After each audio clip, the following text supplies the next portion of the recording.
This is Carl Moore talking management for the Globe and Mail. Today I'm delighted to speak to Ed Lawler, who's a professor at the Marshall School at USC and the director of the Center for Organizational Effectiveness. Good morning, Ed. Good morning. Ed, you've written and thought a lot about the need for organizational adaptability. What are some of the things you've come to about that? First of all, we've come to a not surprising conclusion that organizations have to get better and better at it, and it's a capability. It's something organizations can develop internally. And it involves thinking about change as desirable, inevitable, and something that needs to occur naturally, rather than as a result of a change program.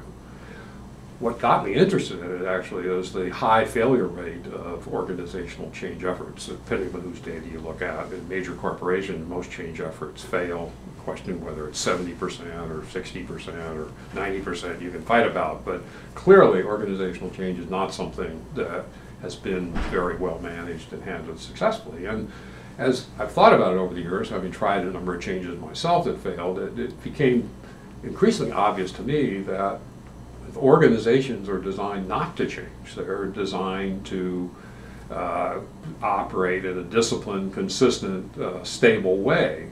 And anytime you come in with a change program, you're fighting very strong uphill. You're facing a very strong uphill struggle to try to get change.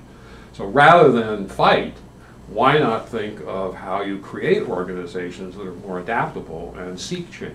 So that's basically been the core of my argument around change. And what do you have to do? Well, certainly one thing is to put people in touch with the environment so they understand the reason for the change, the nature of the change, and can bring change ideas in from the outside, because the interface with customers or regulators or whoever it is that the organization needs to satisfy in order to be effective. Mm-hmm. But more than that, you have to get a lot of the garbage out of corporations that slows down change. That can be things all the way from budgets to rigid job descriptions to leaders who specify, or managers who specify in great detail what somebody has to do without any sense of what change might be. And of course, to some extent, you sacrifice a little execution. You may not be able to execute at a particular point in time quite as precisely or as well as you could if you said it's all about execution, it's all about stability.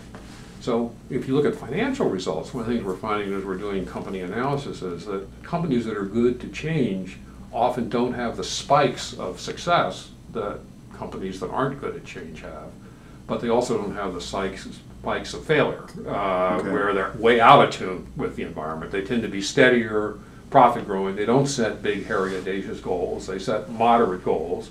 They worry about adjusting, and they're willing to spend some resources on adjusting.